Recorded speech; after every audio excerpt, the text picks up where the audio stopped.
Olá pessoal, estou de volta aqui. Estou aguardando você chegar por aqui. Vamos ver se agora a coisa anda.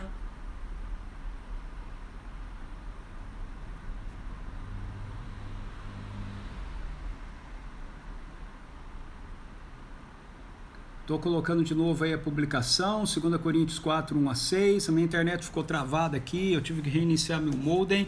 Vamos ver se agora a gente consegue ir para frente. Estou esperando vocês entrarem. Pois é, travou, mas a gente vai aguardar aqui, vou aguardar mais um pouquinho, ok? O pessoal que estava aí retornar.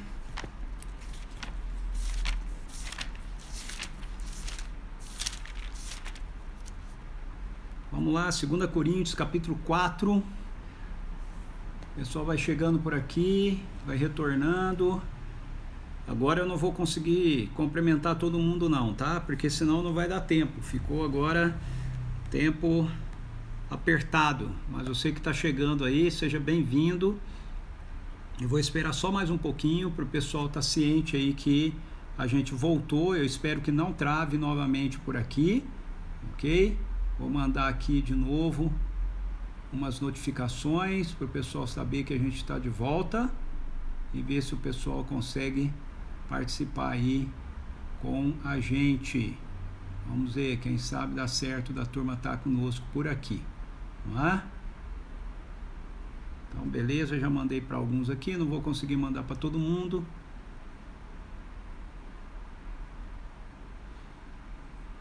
Legal, Rodrigo, que bom que tá com saudade, significa que foi um tempo bom, né?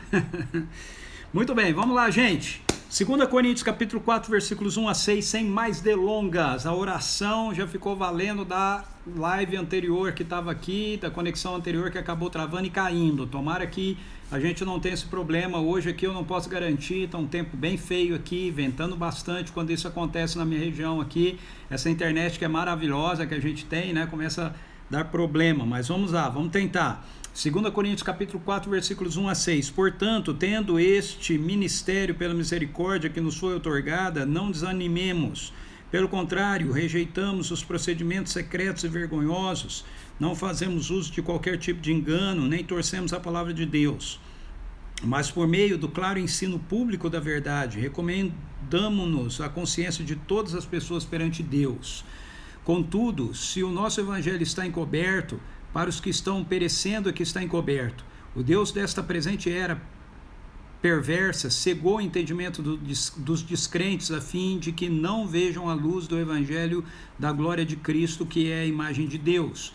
Pois não pregamos a nós mesmos, mas a Deus, mas a Jesus Cristo, o Senhor, e a nós mesmos como os vossos servos por causa de Jesus. Porquanto foi Deus quem ordenou das trevas resplandeça a luz, pois Ele mesmo resplandeceu em nossos corações para a iluminação do conhecimento da glória de Deus na face de Cristo. Muito bem, vamos lá. O apóstolo Paulo, ele vem a partir do capítulo 3, anunciando, na verdade a partir do capítulo 2, né, anunciando para a gente que o que significa sermos ministros de uma nova aliança, o que significa sermos apóstolos, né, sermos enviados como ministros de uma nova aliança. O apóstolo Paulo, ele é um protótipo, ele é um representante dessa realidade. Essa realidade não está confinada apenas a ele, mas ela é a realidade da igreja de Jesus. Ela é a realidade presente na vida de todos aqueles que tiveram um encontro com Jesus e foram transformados pelo poder de Jesus. No capítulo 3, o apóstolo Paulo, ele vem então fundamentando qual é o ministério que nós recebemos, qual é o ministério que a igreja recebeu, qual é o serviço que a igreja recebeu. O serviço que a igreja recebeu é o serviço da nova aliança, é o ministério da nova aliança. Ele faz um contraste aqui entre a antiga aliança que fora dada por intermédio de Moisés e a nova aliança que foi dada através de Jesus Cristo por intermédio do envio do Espírito Santo à igreja. E o apóstolo Paulo, ele diz que a principal diferença entre o ministério que ele exerce e o ministério da antiga aliança é justamente a vida que é produzida através da presença do Espírito Santo de Deus. Veja no verso 6, ele nos capacitou para sermos ministros de uma nova aliança. Então Deus nos capacitou, Deus capacitou a igreja para que ela seja ministra de uma nova aliança. Isso não tem a ver apenas com Paulo, ok? Paulo, ele é um exemplo disso como apóstolo, né, como um dos apóstolos enviados, mas você deve se lembrar que a igreja é enviada, a igreja é apostólica. Então aquilo que se aplica ao apóstolo Paulo se aplica a toda a igreja, se aplica a todos nós. Então Paulo está dizendo que nós somos ministros de uma nova aliança, e essa nova aliança não é da letra, mas do Espírito, porquanto a letra mata, mas o Espírito vivifica. Quando ele diz que a letra mata, o que ele está querendo dizer é que o mero conhecimento das Escrituras por si só não faz com que a gente de fato tenha a experiência da vida de Deus em nós. Essa experiência com a vida de Deus em nós só pode acontecer se nós tivermos um relacionamento que seja direto com a pessoa do Espírito Santo de Deus. É Ele, é o Espírito Santo de Deus quem infunde a vida ressurreta de Jesus em nós, e assim nós somos conduzidos a uma nova experiência e a um novo relacionamento com a pessoa de Deus, com a presença de Deus. A nova aliança é uma promessa que está contida em Jeremias capítulo 31 e também em Ezequiel capítulo 36, onde Deus diz à nação de Israel que ele iria tirar o coração de pedra, esse coração aonde, essa é uma analogia, né, aonde a letra é escrita, mas que não é absorvida em nós, e ele colocaria um coração de carne, um coração onde a própria vida de Jesus estaria impressa, a própria vida de Deus estaria impressa na nossa vida. E isso aconteceu por intermédio da morte e da ressurreição de Jesus. Então no capítulo 3, a partir do verso 7 até o verso 18, o apóstolo Paulo ele vai usar como exemplo a experiência que Moisés teve com Deus lá em Êxodo capítulo 34, quando ele esteve na presença de Deus e ele viu Deus pelas costas. Ele teve uma revelação do caráter de Deus, da bondade de Deus. O texto diz que Deus fez passar diante de Moisés toda a sua bondade, e essa revelação da pessoa de Deus impregnou Moisés da sua glória. E aí Paulo diz que o povo, quando olhava para Moisés, então eles enxergavam a glória de Deus brilhando no rosto de Moisés. Isso fez com que o povo ficasse temeroso. Então Moisés colocou um véu sobre o rosto dele, e todas as vezes que ele se encontrava com o povo para ler a lei, para explicar a lei, falar da lei, ele mantinha aquele véu. Ou seja, a lei era dita, a lei era falada, a lei era explicada, mas sem a contemplação da glória de Deus que estava na face de Moisés, e isso não trazia transformação para a vida das pessoas. Mas o texto nos diz que quando Moisés voltava para dentro da tenda do encontro, ele tirava o véu, e ele então tinha um encontro sem o véu, ou seja, ele tinha um encontro face a face com Deus, e a glória de Deus ia transformando a vida de Moisés. E o que o apóstolo Paulo diz é que na nova aliança nós não precisamos ter medo de Deus. Na nova aliança nós não precisamos usar nenhum véu, nós não devemos usar nenhum subterfúgio com relação a nos expormos diante da pessoa de Deus, porque Jesus Cristo rasgou o véu, ele tirou o véu, e todas as vezes que nós nos convertemos a Jesus, todas as vezes que nós voltamos a nossa vida, o nosso coração para Jesus, então o véu é tirado de cima da lei, de cima da palavra de Deus, e a palavra de Deus passa a ter sentido e passa a operar da maneira que ela foi programada para operar nas nossas vidas. E ele termina no o capítulo 3, no verso 18,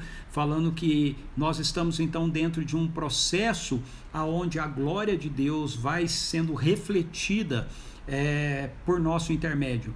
Ele fala que assim como a glória de Deus era vista pelos israelitas no rosto de Moisés, hoje a glória de Deus é vista como por um material polido, ok? Essa expressão que aparece aqui no verso 18, como por espelho, um material espelhado, no original é como um material polido. Naquela época eles não tinham o espelho de vidro como nós temos, o espelho era um material bem polido, de aço bem polido, onde a imagem então da pessoa aparecia, né? Mas ela se mostrava de forma meio ofuscada, mas você via que a pessoa estava ali. Esse objeto, ele também, quando recebia a luz refletida nele, ele refratava a luz, ou seja, ele fazia com que a luz batesse nele e o brilho da luz refletisse através dele. E é isso que o apóstolo Paulo está dizendo aqui. Nós somos esse material espelhado. Quando nós olhamos uns para os outros, a glória da vida ressurreta de Jesus que está dentro de nós, ela é refletida através de nós para as pessoas, e as pessoas ficam sabendo que Jesus é o Senhor, que Jesus está vivo, que Jesus é real, porque eles deveriam ver Jesus presente na nossa vida. E aí então o apóstolo Paulo entra no capítulo 4, como eu já falei, do capítulo 3 até o capítulo 6, o apóstolo Paulo vai estar explicando o que significa sermos ministros de uma nova aliança, o que significa nós sermos enviados da nova aliança, apóstolos da nova aliança. Então ele começa o capítulo 4 dizendo: portanto temos esse ministério pela misericórdia que nos foi outorgada. Que ministério é esse? Capítulo 3, versículo 6, o ministério da nova aliança. Ele nos capacitou para sermos ministros de uma nova aliança. Então, capítulo 4, versículo 1, quando ele diz temos esse ministério do qual ele está falando é o ministério da nova aliança. Nós, a igreja, somos portadores da nova aliança de Deus que foi realizada e efetivada em Cristo Jesus. Isso tem a ver com a perspectiva do Evangelho. Então, Paulo vai explicar aqui nos versículos 3 em diante, até o verso 6, o que é o Evangelho, o que significa o Evangelho. Quando nós falamos do Evangelho, quando nós usamos essa expressão, o Evangelho, quando nós falamos a respeito de Jesus, quando nós falamos a respeito da nova aliança, do que é que nós estamos falando? E você vai ver aqui que o Evangelho, ele é algo muito maior, muito mais impressionante do que aquilo que na maioria das vezes nós recebemos ou nós estamos acostumados a ouvir e muitas vezes a explicar. E eu já quero fazer um parênteses aqui para deixar claro que eu não estou aqui de forma alguma desmerecendo qualquer um dos servos de Deus do passado e do presente que proclamam o Evangelho, que pregam o Evangelho, ok? Mas eu preciso dizer para vocês que aquilo que muitas e muitas vezes nós herdamos e nós temos recebido do Evangelho não está errado, mas é uma redução do Evangelho. Uma redução do Evangelho. Nós, ocidentais, principalmente aqueles que são de igrejas históricas, igrejas reformadas, ok? Nós recebemos o Evangelho e isso se espelha também para outras igrejas, ok? Porque aí nós influenciamos outras igrejas, mas o que eu quero dizer é que o Ocidente recebeu um Evangelho que foi elaborado, fundamentado para responder a uma situação histórica da igreja específica. Os reformadores resgataram uma parte do Evangelho muito importante que tem a ver com a perspectiva da compreensão da salvação pela graça, e eles desenvolveram isso de uma forma muito profunda, mas com o passar do tempo nós fomos nos perdendo do todo do Evangelho e reduzindo o Evangelho apenas a essa perspectiva de que o Evangelho tem a ver com a salvação individual que nós temos, Jesus nos salvar individualmente ou pessoalmente. O Evangelho tem a ver com nós não irmos para o inferno, nós irmos para o céu e etc. Veja, eu não estou dizendo que essas coisas não tenham a ver com o Evangelho, elas têm a ver com o Evangelho, eu estou dizendo apenas que essas coisas não são o todo do Evangelho, é uma parte muito pequena do Evangelho. Por isso eu estou dizendo que nós reduzimos o Evangelho. O apóstolo Paulo, quando ele explica o Evangelho aqui, nesse ponto, você vai ver como a visão que o apóstolo Paulo tem do Evangelho, e eu quero lembrar você que a visão que o apóstolo Paulo tem está sendo inspirada pelo Espírito Santo de Deus, a compreensão que ele tem do Evangelho é algo muito maior, muito mais amplo do que apenas essa ideia do perdão dos nossos pecados, para a gente não ir para o inferno e a gente ir para o céu. ok? E envolve isso, mas vai muito, mas muito além disso. E nós precisamos compreender essa realidade. Mas antes de eu chegar no versículo 3, o apóstolo Paulo, ele diz assim no verso 2, ele diz então que porque ele recebeu esse ministério, nós recebemos, né, esse ministério, tendo esse ministério da nova aliança, pela misericórdia que nos foi outorgada, ou seja, nós temos esse ministério da nova aliança, não porque nós sejamos melhores, não porque nós do que os outros, não porque nós nos esforçamos mais do que os outros, mas porque pela misericórdia de Deus nós somos achados por Jesus, nós somos encontrados, resgatados e chamados por Ele para esse ministério da nova aliança, e nós recebemos isso das mãos de Deus, pela misericórdia de Deus. Por causa disso, porque a nossa fonte desse ministério da nova aliança é Deus, nós não nos desanimamos, independentemente das circunstâncias, do resultado, da resposta, do que ocorra, nós não desanimamos. E outra coisa que nós não fazemos, de acordo com o apóstolo Paulo, é usarmos de subterfúgios para que esse ministério da nova aliança, para que o evangelho, que é a proclamação da nova aliança, seja acolhido pelas pessoas. O apóstolo Paulo, aqui, sem dúvida alguma, ele está mais uma vez combatendo algumas pessoas de Corinto, que viviam em Corinto, que tinham se deixado levar pela ideia de que o apóstolo Paulo ele era uma pessoa fraca na sua apresentação, nos seus argumentos, na sua retórica. Nós vemos essa discussão presente em 1 Coríntios capítulo 1, e aqui parece que a situação continua sendo usada, né, pelos opositores de Paulo, e o apóstolo Paulo está dizendo que, olha, nós não precisamos usar de nenhum subterfúgio, nós não precisamos usar de nenhuma estratégia de retórica para tornar a mensagem do evangelho agradável para as pessoas quererem ouvir, porque o poder, e assim se render, né, ao evangelho, porque o poder está no próprio evangelho. Ok? O poder está no próprio evangelho, o poder não está na retórica, o poder não está na apresentação, na forma que nós apresentamos o evangelho. Isso não significa que nós não tenhamos que ter sabedoria ou sensibilidade, mas isso significa que nós não devemos ter dependência dos recursos, achando que esses recursos eles que vão favorecer que as pessoas se tornem sensíveis e queiram acolher o evangelho. Deixa eu ler o versículo 2 para que vocês possam entender isso. Veja, olha o que Paulo diz: pelo contrário, rejeitando, ou seja, nós não desanimamos por causa deste ministério que nós recebemos, o ministério da nova aliança, e que recebemos pela misericórdia de Deus, nós não desanimamos, pelo contrário, nós rejeitamos os procedimentos secretos e vergonhosos, ou seja, o que Paulo está dizendo aqui é que nós rejeitamos qualquer tipo de estratégia que seja usada para tornar com argumentos humanos o evangelho palatável ao gosto das pessoas.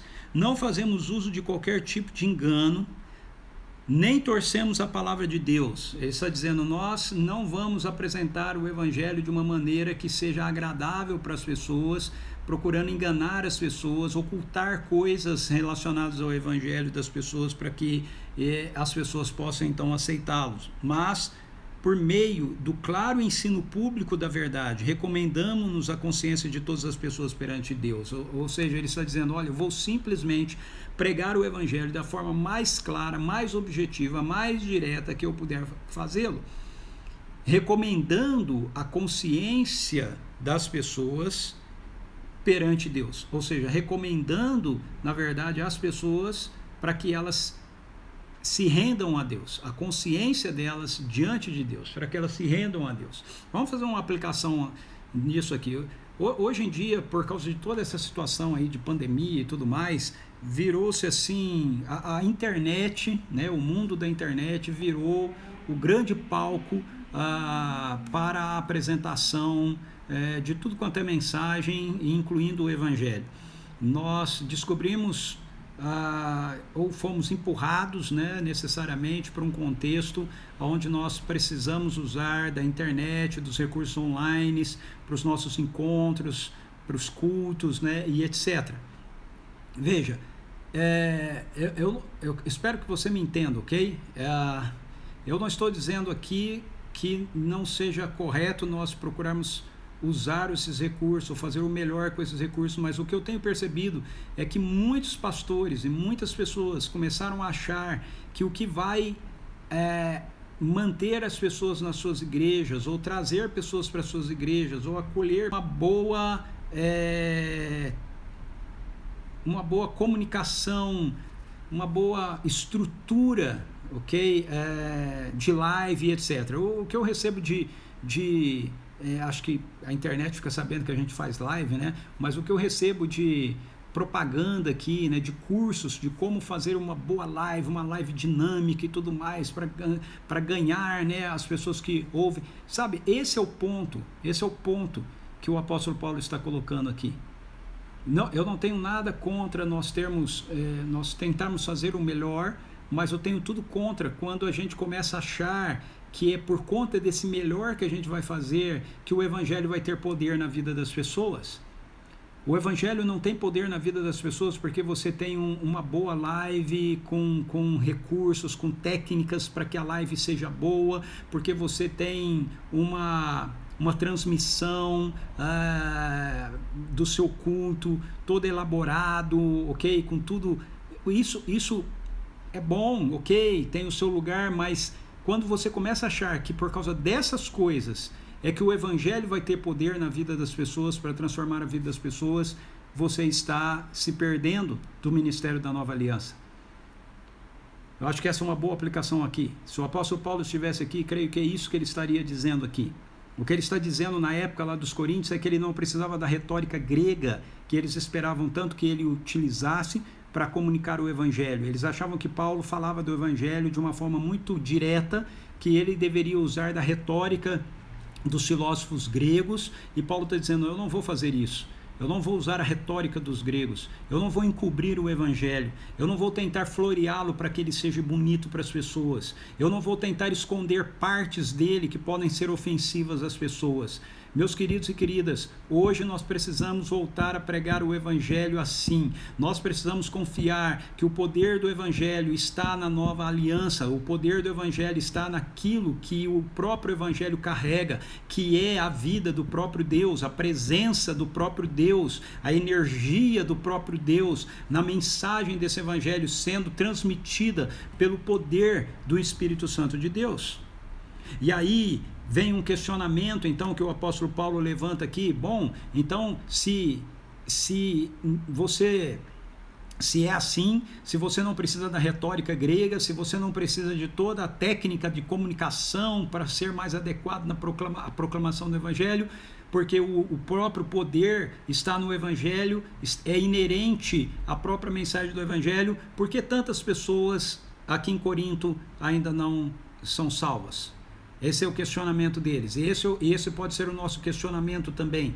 Por que tantas pessoas no mundo não são salvas?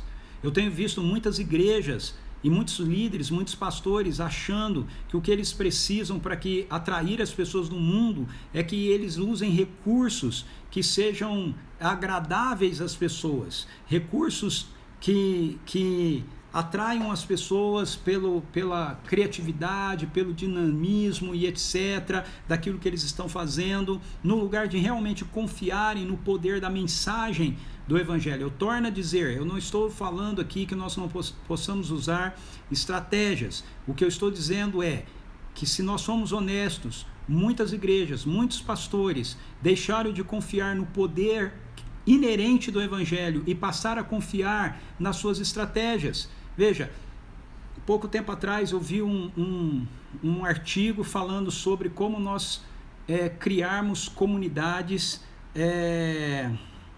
atracionais, né? Como nós criarmos comunidades que sejam atrativas para as pessoas. Queridos, o que deve ser atrativo, o que deve atrair as pessoas para o coração de Deus é o evangelho. Não é você ter um prédio bonito, de novo, veja, essas coisas em si não estão erradas. A minha preocupação é quando nós começamos a achar que são essas coisas que vão ter o poder de trazer as pessoas para Deus. Elas não têm o poder atrativo, o poder transformador na vida das pessoas. É a mensagem do Evangelho. A mensagem do Evangelho carrega a vida ressurreta de Jesus. É o encontro com Jesus ressurreto que transforma a vida das pessoas. Então há um questionamento ali sendo feito para Paulo. Por que tantas pessoas estão perdidas? Por que tantas pessoas não se rendem ao Evangelho? Se você acha que o Evangelho em si, ele tem poder suficiente para isso, se você não precisa de nenhuma técnica de retórica a mais. Paulo responde isso nos versículos 3 e 4, ele diz assim: contudo, se o nosso Evangelho está encoberto, para os que estão perecendo é que está encoberto. O Deus desta presente era perversa, cegou o entendimento dos descrentes, a fim de que não vejam a luz do Evangelho da glória de Cristo, que é a imagem de Deus. Então veja, o Evangelho é a luz da glória de Cristo, que é a imagem de Deus. E Paulo está dizendo, assim como, você precisa ler isso aqui, entender isso aqui dentro do contexto, ok? Assim como os israelitas tinham a glória de Deus encoberta na face de Moisés por um véu, isso fazia com que eles, apesar de ouvirem a lei, não fossem transformados, porque eles não tinham um encontro com a própria pessoa de Deus, um encontro com a glória de Deus. Assim também, hoje, Paulo está dizendo ali, hoje naquela época dele, e hoje ainda, ok? As pessoas que rejeitam o Evangelho, elas rejeitam o Evangelho porque elas não estão tendo uma manifestação da glória de Deus, elas estão cegadas pelo Deus desse século. Há um véu sobre seus olhos, sobre a sua mente, que os impedem de enxergar a glória de Deus revelada na face de Cristo. Preste atenção no que ele está colocando. O Evangelho tem a ver com a glória de Deus revelada na face de Cristo. O Evangelho não é meramente a informação, a explicação doutrinária a respeito de quem Jesus é, do que Jesus fez. Certamente a gente precisa fazer isso, mas o Evangelho é mais do que isso. O Evangelho, ele é um encontro com a pessoa viva de Jesus, com a pessoa ressurreta de Jesus. O apóstolo Paulo já disse no versículo 3, verso 16, que somente quando alguém se voltava para o Senhor, é que um judeu se voltava para o Senhor, ou seja, reconhecia que Jesus era o Messias, é que o véu era tirado da sua mente e ele passava a compreender a Torá, o Antigo Testamento todo da maneira correta. Verso 16, contudo, quando alguém se converte ao Senhor, o véu é retirado. Então, o que o apóstolo Paulo está dizendo é que sem se converter ao Senhor, sem um judeu reconhecer que Jesus é verdadeiramente o Messias, ele vai ler a Torá, ele vai ler o Antigo Testamento e ele não vai ter compreensão daquilo que o Antigo Testamento está dizendo, ele não vai ter compreensão daquilo que a Torá está dizendo. Mas quando ele se volta para o Senhor, o seu coração se volta para o Senhor e reconhece que Jesus é o Messias, então o véu é retirado da sua mente e ele passa a compreender as Escrituras da maneira certa, da maneira correta. O apóstolo Paulo está usando esse mesmo exemplo aqui agora, com relação a todo mundo. Ele diz que todas as pessoas que não se renderam ainda a Jesus, que não se renderam ainda ao Evangelho, não se renderam, não é porque o Evangelho não tenha poder em si mesmo, não é porque a gente não está usando a técnica de comunicação certa, não é porque a gente não está fazendo a live da maneira certa, não é porque a gente não está usando tecnologia da maneira certa, não é porque as nossas transmissões dos nossos cultos, elas precisam ser melhoradas, embora a gente possa fazer todas essas coisas, mas não são por causa dessas coisas. As pessoas não se converteram ao Evangelho porque elas ainda não tiveram a revelação da pessoa de Jesus, elas não tiveram um encontro com a pessoa de Jesus. O véu só é retirado quando elas têm um encontro com a pessoa ressurreta de Jesus. Por isso, porque Jesus é a manifestação, o Evangelho é a manifestação da glória de Cristo, que é a imagem de Deus. O Evangelho tem a ver, então, com a proclamação de quem Jesus é, da pessoa de Jesus. Por isso, no versículo 5, ele diz assim: pois não pregamos a nós mesmos, mas a Jesus Cristo Senhor e a nós mesmos como vossos servos por causa de Jesus. Veja, o apóstolo Paulo está dizendo, eu não tenho interesse nenhum em me tornar famoso, em me tornar conhecido, em me tornar aplaudido, em ser uma pessoa admirada por causa da retórica que eu uso. Eu estou interessado em anunciar a Jesus Cristo. Ele é o Evangelho. Ele é a luz do Evangelho, da glória de Cristo. Cristo é a imagem de Deus. Então, o objetivo dos ministros da Nova Aliança é apresentar da maneira mais objetiva, mais clara, mais contundente, mais efetiva possível a pessoa ressurreta de Jesus. E aí, se nós formos para o verso 18, você vai ver que o reflexo da pessoa ressurreta de Jesus é vista na nossa vida. Não é visto apenas a partir de eventos que nós realizamos, não é visto a partir meramente de programações que nós realizamos, não é visto nem mesmo a partir de ensinos que nós damos, é visto a partir da vida ressurreta de Jesus manifestada através das nossas vidas. Isso é muito doido, mas isso é o Evangelho. Isso é o Evangelho. O Evangelho é a vida ressurreta de Jesus presente na minha vida, na sua vida, brilhando através da minha vida e na sua vida, refletindo como por espelho. Nós vemos a face do Senhor, a glória de Jesus refletida através daqueles que estão vivendo sob o poder da ressurreição de Jesus presente neles por intermédio do Espírito Santo de Deus. E essa obra que Jesus está fazendo tem a ver com a recriação do mundo bom e perfeito que Deus criou e que foi abalado pela queda. Ok? E é aqui que eu quero apontar para vocês aquilo que eu falei. O Evangelho é muito maior do que a gente dizer para as pessoas que elas são pecadoras e elas precisam se arrepender dos seus pecados, aceitarem Jesus para que elas não vão para o inferno, mas elas possam ir para o céu. Isso é uma parte do Evangelho. Pregar o Evangelho assim é reduzir o Evangelho a uma pequena parte. Veja como Paulo explica o que é o Evangelho no versículo 6. Esse versículo 6 ele é muito mais intenso, muito mais poderoso do que a gente na maioria das vezes percebe. Ele diz assim, porquanto foi Deus quem ordenou, preste atenção nisso, porquanto foi Deus quem ordenou, das trevas resplandeça a luz. Ele está citando Gênesis. Ele está citando Gênesis 1, pois foi Deus quem ordenou, das trevas resplandeçam luz. Ele está falando da primeira criação, da criação do mundo, bom e perfeito. Foi Deus quem disse, das trevas resplandeça a luz, pois Ele mesmo, o Deus que disse, das trevas resplandeçam a luz, Ele mesmo resplandeceu, veja, está no passado, não está no futuro, Ele não diz resplandecerá, Ele diz resplandeceu em nossos corações, para a iluminação do conhecimento da glória de Deus na face de Cristo. A pergunta é, quando é que Deus resplandeceu no nosso coração?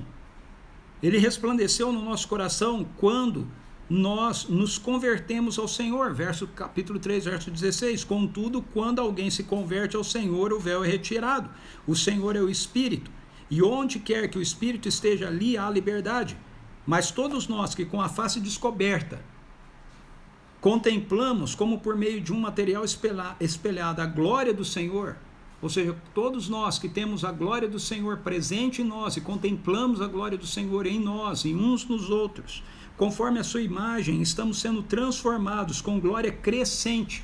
A glória do Senhor está em nós, a glória do Senhor está nos transformando, nós estamos crescendo na glória de Deus. E à medida que nós crescemos na glória de Deus, nós estamos sendo transformados na mesma imagem que vem do Senhor, que é o Espírito. Ou seja, o Evangelho tem a ver com uma nova criação. Paulo vai falar isso, vou dar um spoiler aqui, Paulo vai falar isso um pouco mais para frente, no capítulo 5. Nós citamos tanto esse texto. Verso 17, portanto, se alguém está em Cristo, nova criação é, as coisas antigas passaram, eis que tudo se fez novo. É isso que Paulo está dizendo, o Evangelho é a nova criação de Deus.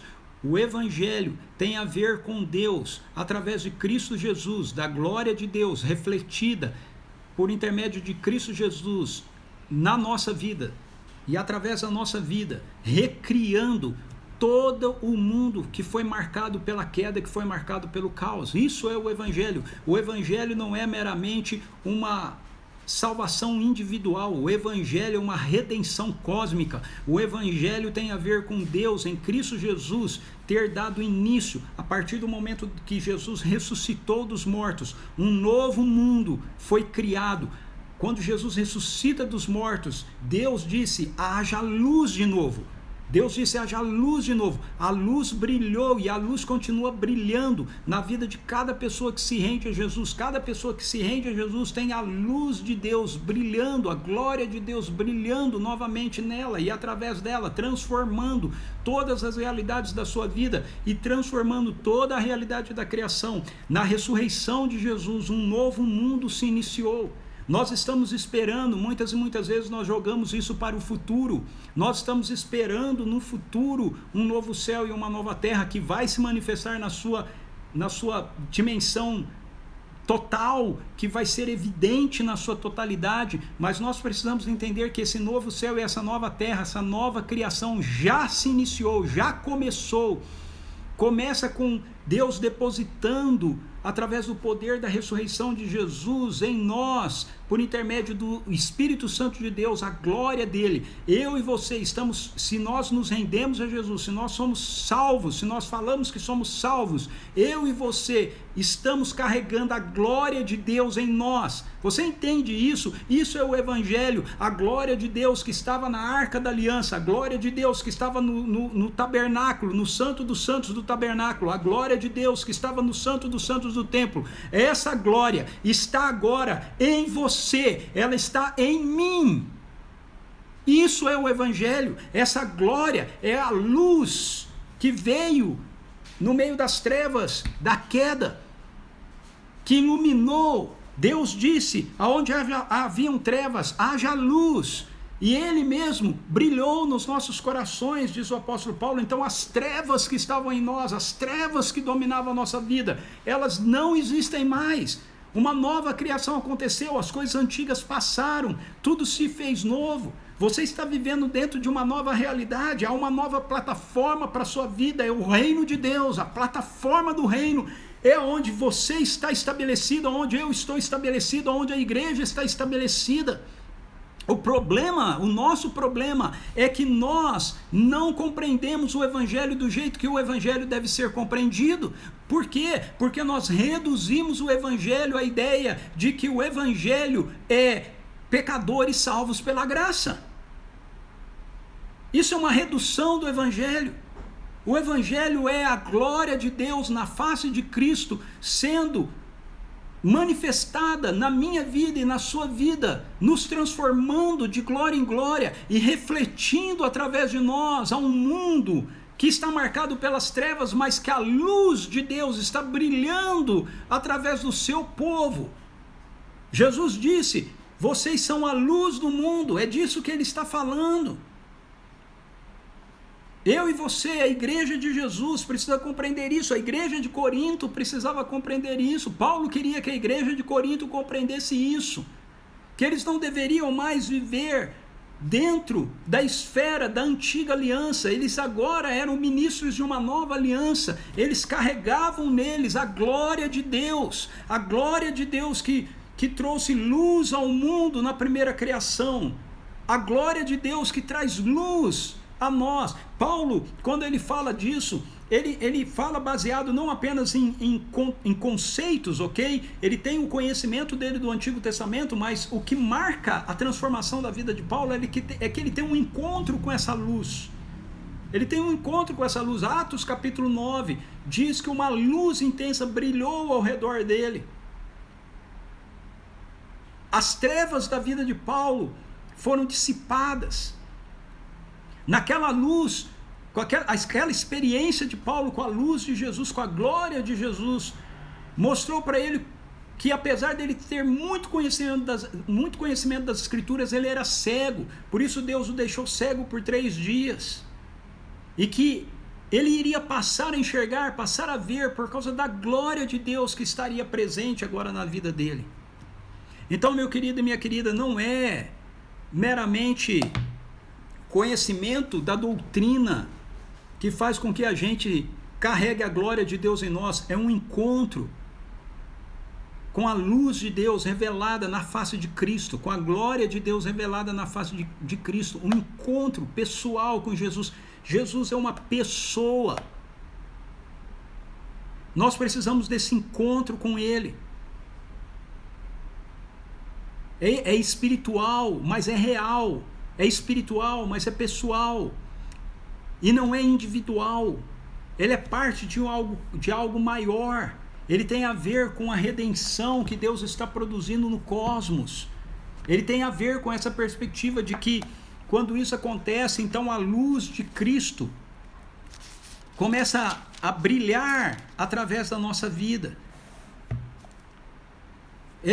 Nesse verso 6, o apóstolo Paulo ele continua focado naquela experiência de Moisés, ok? De Êxodo capítulo 34. Veja, Moisés viu, ele teve uma experiência com a presença de Deus, e isso impactou a sua vida, isso encharcou a sua vida com a glória de Deus. O rosto de Moisés resplandeceu, e Paulo está dizendo a mesma coisa aqui para a gente: porquanto foi Deus quem ordenou das trevas resplandeça a luz, pois Ele mesmo resplandeceu em nossos corações. Resplandeceu, passado. Quando nós experimentamos a bondade de Deus, a glória dele resplandeceu em nós, e agora ela começa a nos levar num avanço de glória em glória, cada vez maior. Volte novamente seus olhos para o capítulo 3, verso 18. Somos transformados com glória crescente na mesma imagem que vem do Senhor, que é o Espírito. Então a glória de Deus refletiu em nós, a glória de Deus foi depositada em nós, e agora nós temos um avanço de glória.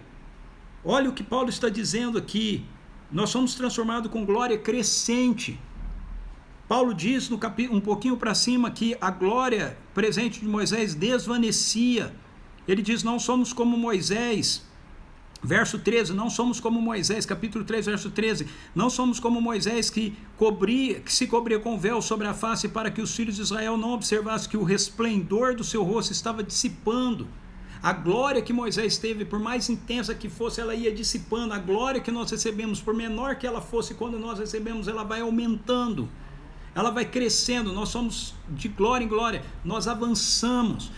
O reino de Deus não tem retrocesso, na nova aliança não tem retrocesso, na nova aliança só tem avanço.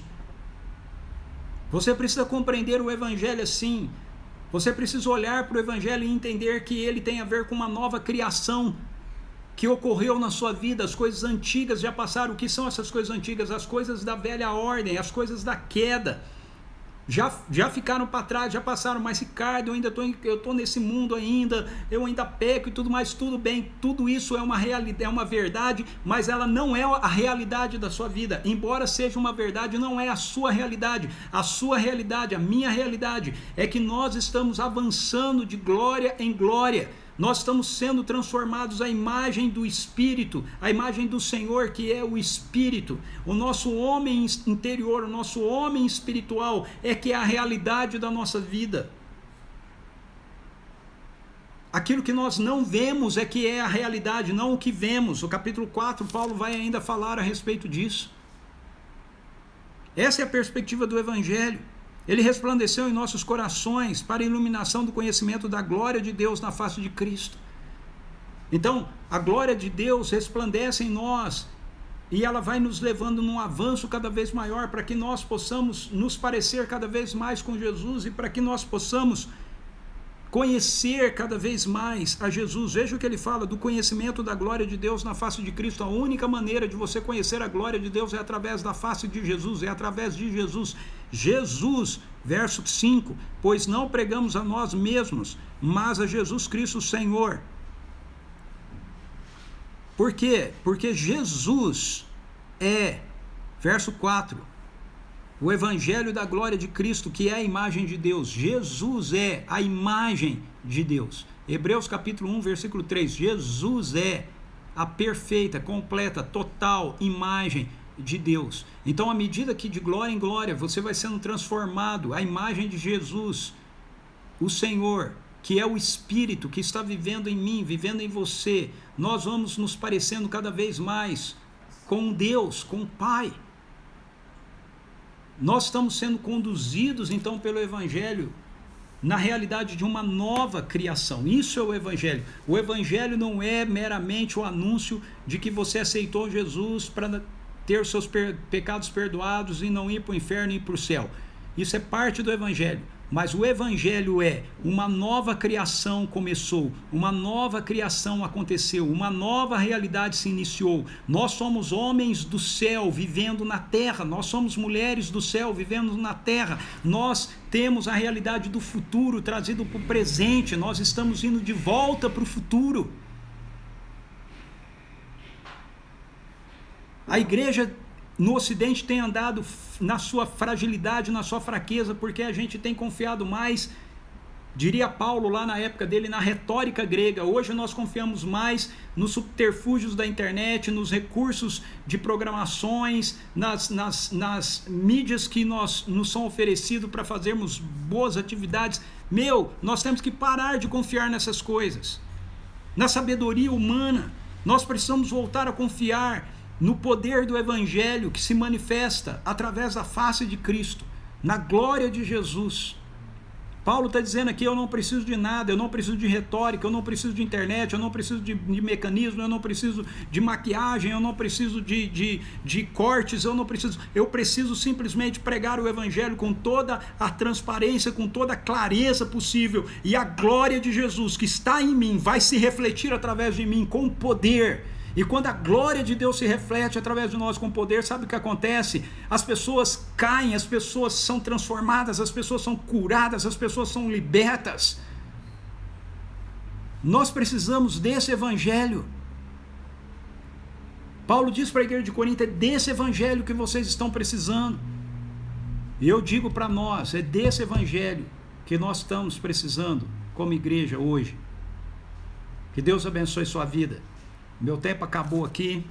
Bom, não acabou não, né? Eu entrei de novo na live, então eu tenho um tempinho aqui para eu dar uma olhada aqui quem entrou e ir falando um oi aí para todos vocês. Muito bem, deixa eu dar uma olhada por aqui. Ana Kelly falou que pena travou. Pois é, Ana Kelly, mas agora não travou, deu certo, né? Olá, Arlindo, que bom que você está aqui com a gente. Oco, Fabiana Gusbon, Gelson Largens, Sônia Churco, Rodrigo, Gustavo, Maristela. Legal, Rodrigo, que você conseguiu voltar. Oi, mãe, minha mãe conseguiu entrar de novo aí também. Deixa eu ver o que o Rodrigo está falando comigo aqui. Reverendo, vamos combinar de o Senhor vir aqui na igreja que estou para falar sobre evangelismo. Beleza, vamos combinar, é só combinar. Drica, bem-vinda. Sônia Casais, bem-vindo. Joia, Rodrigo, me escreve, a gente combina assim. Meu amor entrou aí. Mas você conseguiu entrar agora, né, Suzé? Que estava travado aqui. Ok, Pedrão. Fala, cara, bem-vindo. Olá, Antônia. Giovanni, fala, Gilberto. Solange conseguiu voltar. Fala, Eduardo. Norma. Fábio. Angélica. Max. Flavinho. Pessoal do Desperta Débora, de Rio de Janeiro aqui com a gente. Que legal. Ok, Rancesa, é isso? Vou chamar de Júnior aqui. Ana Flávia, Sérgio, Reverendo Giovanni. Fala, William, beleza, meu querido? Muito bom ter você aqui com a gente. Amém, William, bom mesmo.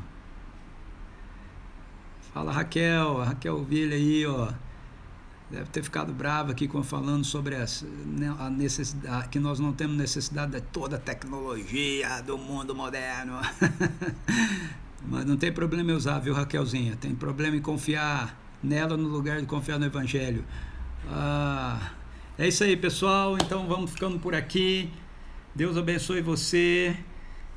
Foi muito bom, desculpe aí, não tive controle, né? Travou aqui na nossa primeira parte, mas acabou dando certo da gente compartilhar tudo que tinha que compartilhar. Saudade de você também, William. Obrigado, Sônia. Que bom que as lives são uma bênção. Vai divulgando aí o Eu, Você e a Bíblia para os seus contatos, para os seus amigos, para que a gente possa ver então a palavra de Deus sendo divulgada aí de uma forma mais abrangente, ok? Deus abençoe você. E amanhã, 18h30, se Deus quiser, sem travamento, nós vamos estar juntos aqui para a gente terminar a semana de exposição. E na sexta-feira nós estamos juntos para interação, perguntas e respostas, tirar dúvidas, aprofundar algum tema mais aí que você queira. Beleza? Beijo no teu coração. Fui!